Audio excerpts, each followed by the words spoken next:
Hey guys, in today's video, I'll be trying out Zwift for the first time.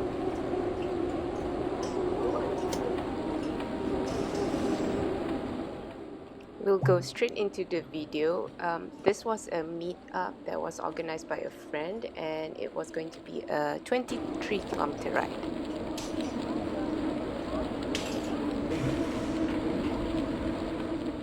So a day before the ride, I signed up for the 7-day free trial, and this is the account that I'll be using for the first Zwift session.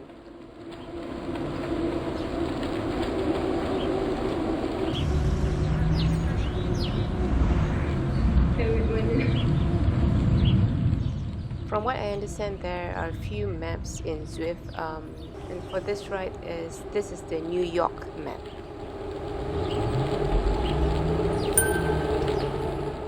And so since this is my first time joining Zwift, basically the game is giving me a tour of the features of the game. And one of it is by showing how workouts, that you can join workouts in Zwift. What's interesting for me is that this is the first time I am viewing my wattage live. I've always seen these numbers just in Strava, and that's just an estimate based on the Strava calculation.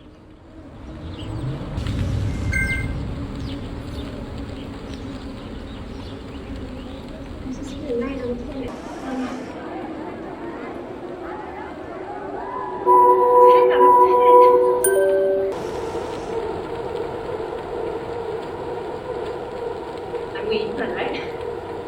I'm waiting for now.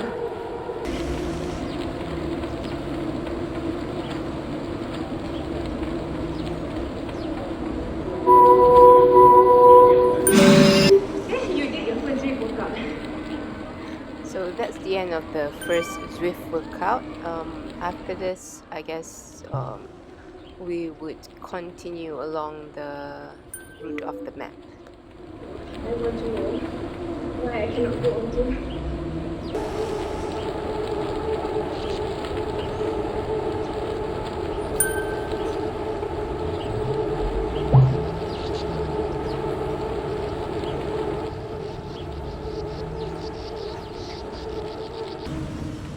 This is the sprint section of the map.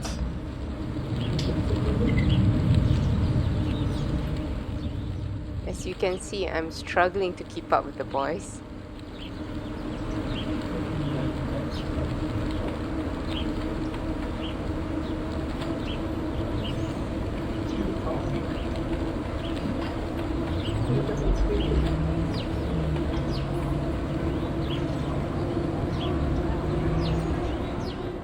When the timer popped up at the top, I thought I was at the end of the sprint section, but the end of the sprint section is actually where this green arch is.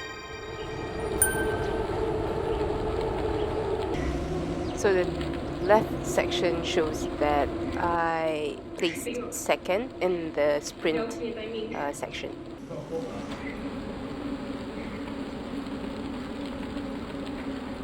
Then we began climbing.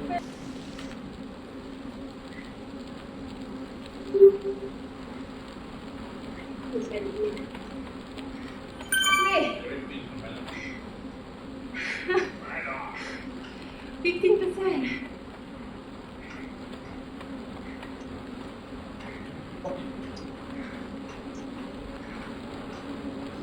It's really recorded.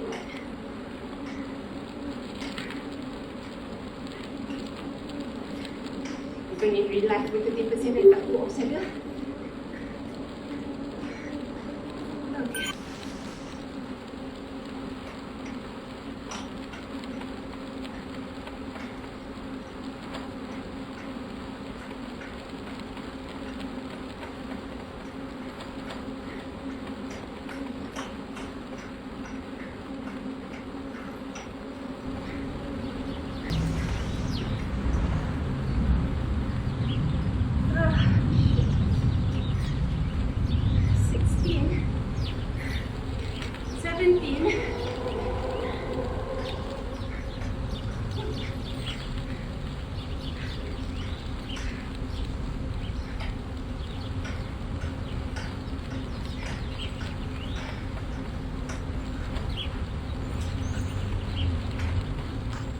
As you can see, I was struggling, but it doesn't seem to be like it in the game.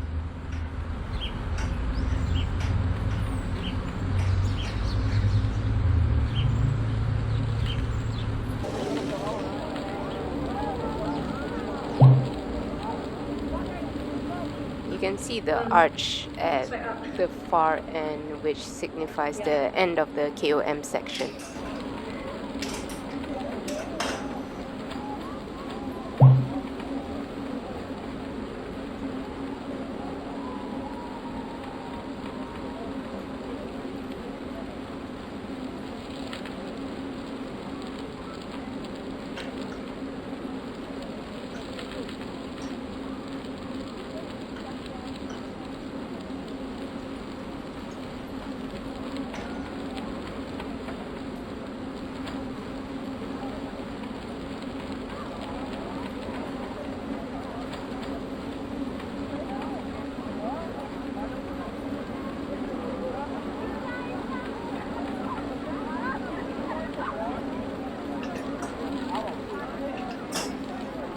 We were all fighting to reach the top in first place, and looking back, it's quite hilarious.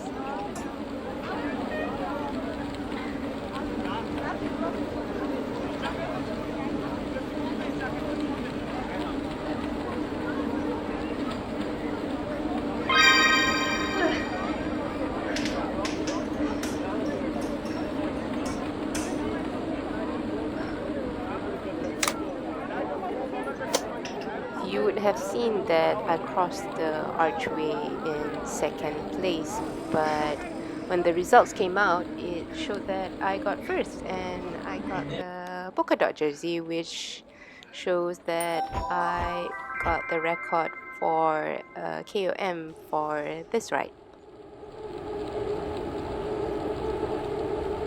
From the top right hand corner of the map, you can see that we were actually descending, but I still had to cycle and I couldn't freewheel.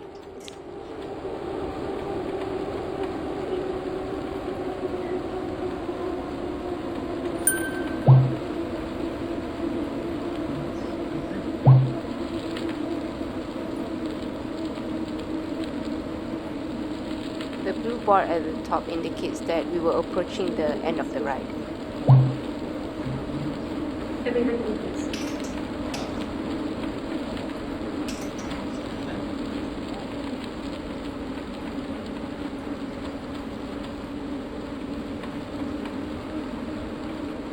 Central Park punya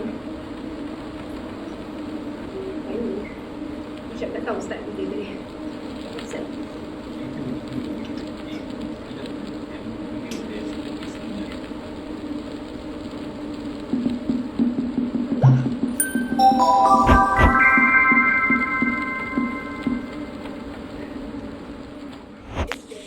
And that was the end of the ride after about 54 minutes.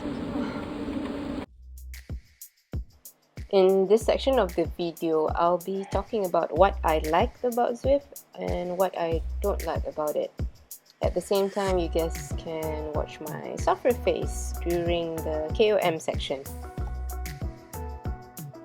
I like that I get to compete with my friends in a safe environment. As you can see, this is the KOM section, and there's also the sprint section. I'll get to climb the hills without any fear of falling or outside elements.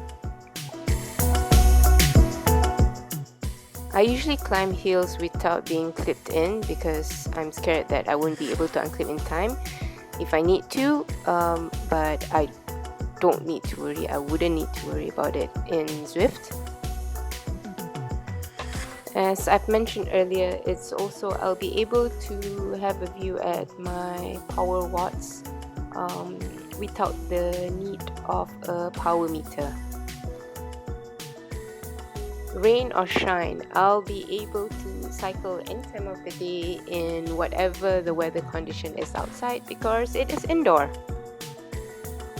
After watching a Zwift race lately on Facebook, I am actually quite tempted to try racing on Zwift. And I think Zwift actually makes racing or e-racing more accessible.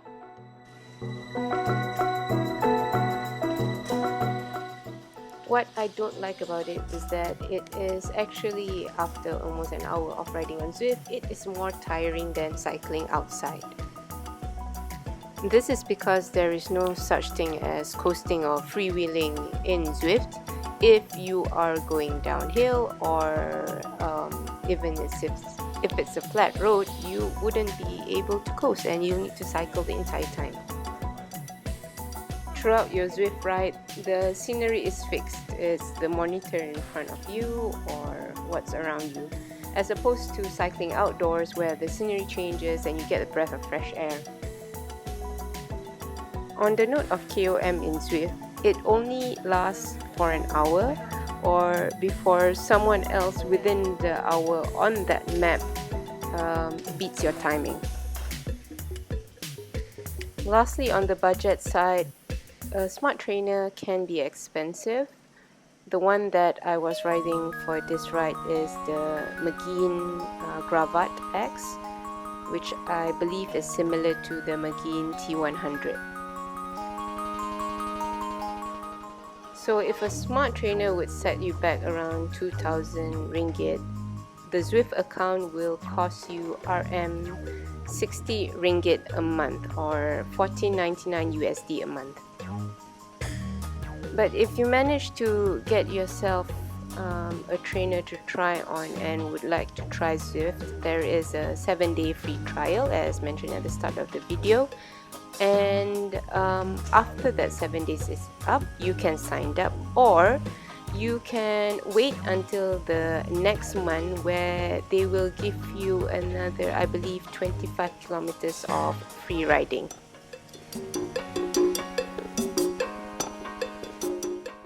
That's it for today, folks. If you like this video, hit the like button and share it with your friends. Subscribe to my channel if you haven't, and I'll see you in the next video. Bye! Penat weh. Kenapa tak boleh kos? Turun lupa diri. Macam tak biasa.